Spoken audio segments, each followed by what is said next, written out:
Culture et société. Et au bout du chemin, dis-moi ce qui va rester de notre petit passage dans ce monde effréné.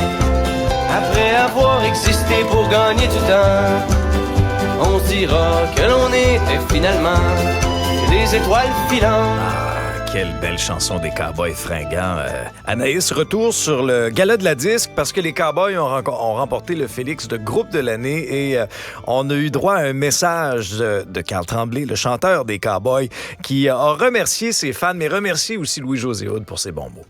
Exactement, parce que Carl Tremblay était absent ce dimanche. Alors, toute la gang des Cowboys était sur scène et lui était à la maison avec ses enfants. Donc, il a tenu hier à prendre la parole sur les médias sociaux pour remercier justement les fans. Et tu as mentionné Louis-José Hood parce que je rappelle aux gens que d'emblée, lorsque l'événement a débuté ce dimanche, Louis-José Hood a dédié son dernier à lui, gala de la disque, à Carl Tremblay et aux Cowboys fringants. Donc, on écoute ensemble le message que Carl Tremblay a livré hier à ses fans.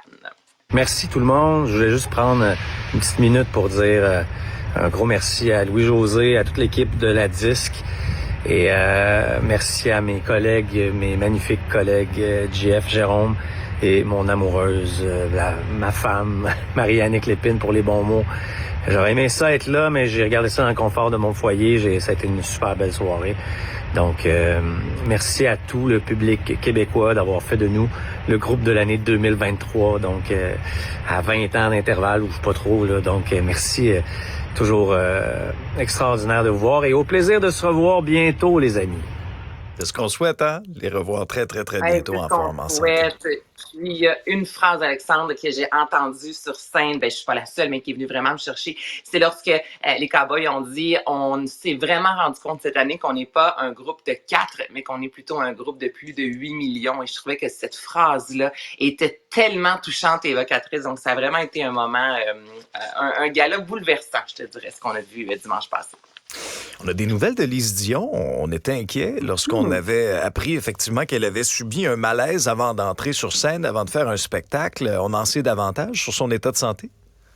Oui, exactement. Donc, ce vendredi, avec le spectacle, je suis rendue là, elle devait monter sur scène à Saint-Eustache. Et là, on a reçu un courriel disant qu'il y avait eu un malaise. Donc, ça restait assez nébuleux. Je te dirais, là, ça a été confirmé hier. Donc, elle a subi un infarctus de myocarde. Alors, ce que l'on sait pour l'instant, c'est qu'elle va bien. Elle demeure hospitalisée, évidemment. Elle est au repos. Et tout ce qui est à son agenda là, jusqu'au 22 décembre, entre autres, évidemment, est annulé. Donc, les gens qui ont des billets pour la voir parce qu'il y avait des dates de spectacle à venir, sachez que vous allez recevoir prochainement un courriel disant exactement ce qui va se produire, mais on sait que Lise Dion est entre bonnes mains et qu'elle va bien, mais qu'elle se repose.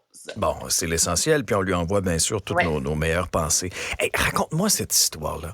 À propos d'un site Internet, QC Scoop, très populaire entre autres auprès des jeunes sur les réseaux sociaux, là, il y a une pétition pour le faire fermer parce que y en a qui disent « ça va trop loin ». Exactement. Donc, Québec Scoop qui fait jaser, là, ça a vu le jour avec des occupations doubles de ce monde. Et c'est justement le but. Hein. Québec Scoop, c'est de mettre des scoops de l'avant et rapidement. Alexandre, ça a connu là, un succès monstre. On est passé de 5000 followers, qu'on peut dire abonnés, à plus de 200-300 000. Toutefois, depuis quelques années, on est toujours là, à la limite. On a vu, entre autres, avec Alicia Moffett, lorsqu'elle s'est séparée, il y avait des images d'elle qui circulaient. Donc, des fans, on avait l'impression d'être, exemple, là, en Europe, on sait à quel point les paparazzis là-bas sont intenses. Au Québec, on a quand même, je trouve, là, une certaine liberté en tant qu'artiste. Et là, ce site-là mettait de l'avant des Alicia Moffett avec sa fille, alors qu'elle disait « Je ne veux pas que ma fille soit sur les médias sociaux ». On la voyait marcher dans des centres d'achat avec un garçon qu'elle côtoyait. Puis là, les gens se disaient « OK, mais ça va beaucoup trop loin. » Là, tu comprends, Mané? Est-ce qu'elle peut avoir accès à sa vie privée? Je pense que oui. Et là, encore une fois, cette semaine, sans dire le nom d'une personne, il y a une artiste qui, à quelques reprises, s'est retrouvée sur ce site-là et c'était toujours dans ses déboires, dans sa séparation, dans ses enfants. Et là, elle s'est retrouvée à l'hôpital ayant demandé de l'aide aux policiers. Et ce qui s'est retrouvé sur ce Québec Scoop, c'est on l'a vu intoxiqué à l'hôpital avec des policiers. Puis là, c'est là que les gens ont fait « OK, là, ce n'est pas du tout la réalité, ce qui est mis de l'avant. Cette personne-là ne va pas bien présentement et ce qu'on met sur les médias sociaux, c'est sa vie là, qu'on étale là, à grands coups là, de crémage et ça n'a aucun sens. » Donc, il y a plusieurs personnalités qui ont pris la parole disant pour des clics exactement, qui ont pris la parole disant, là, ça va faire, ce n'est pas la première fois qu'on demande à Québecsscoop de cesser leurs activités ou du moins de respecter la vie des gens. Ils ne veulent pas le faire. Donc là, on demande vraiment de fermer cette page-là. Et juste pour vous donner une idée, à chaque fois qu'il y a une publication qui est mise de l'avant, tu fais quelque chose, Alexandre, tu nous parles de Poncho, on met ça sur Québecsscoop. Évidemment, il y a des commentaires. Alors là, pour la première fois, hier, Québecsscoop s'est excusé, disant on est allé trop loin, évidemment. On accepte de retirer ce que nous avons dit, puis on s'excuse. Toutefois, l'accès aux commentaires a été bloqué. Donc, lorsqu'il parle des gens, on peut bâcher, excuse-moi l'expression, comme jamais. Sur le dos des mais artistes.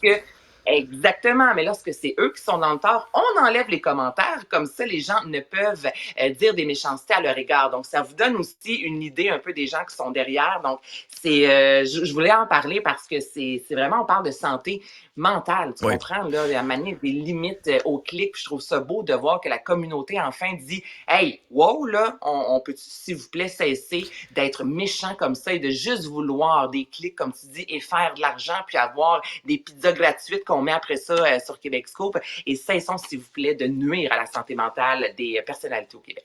Mais tu sais, des sites à potins comme ça, il y en a de plus en plus au Québec. C'est une tendance qu'on voit dans les dernières années, avec de l'information qui est loin d'être fiable très, très, très souvent là-dessus. On l'a vu avec ce cas-ci que tu nous démontres. Puis tu sais, on n'est pas obligé de devenir là, comme en Europe puis aux États-Unis, avec des potins puis des histoires déformées. Puis c'est un peu le danger, je te dirais aussi, de s'informer juste sur les réseaux sociaux. Parce que, tu sais, plusieurs jeunes qui nous écoutent, c'est pas un site d'information, là. C'est du commérage, c'est du mémérage. Tu sais? Puis après ça, il y a des gens qui prennent ça, tu sais, pour du cash, puis après ça, il suffit que là-dessus. C'est pas un site d'information, c'est du mémérage et du commérage. Dans ce cas-ci, moi aussi, je trouve que c'est allé trop loin et il faut dénoncer ça.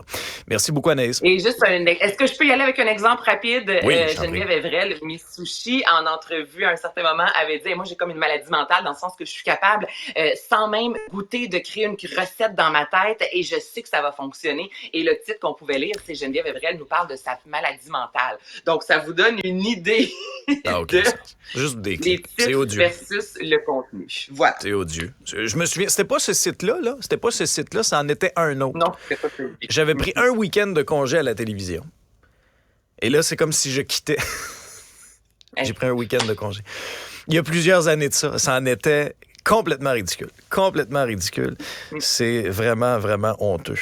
Merci beaucoup, Anaïs. À demain. Bye.